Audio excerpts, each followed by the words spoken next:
And let's begin by discussing how to maintain economic growth by controlling and eventually eliminating the problem of federal deficits.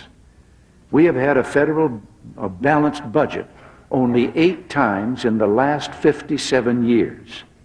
For the first time in 14 years, the federal government spent less in real terms last year than the year before.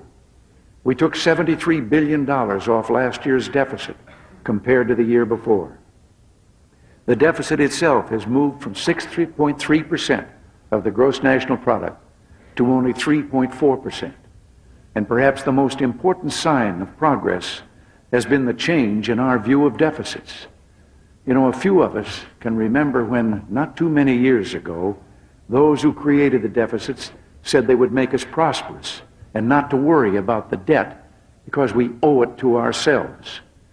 Well, at last, there is agreement that we can't spend ourselves rich.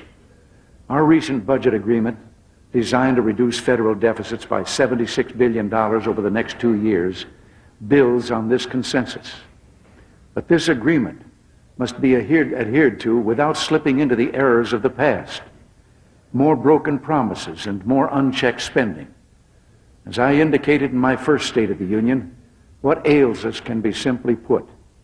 The federal government is too big and it spends too much money.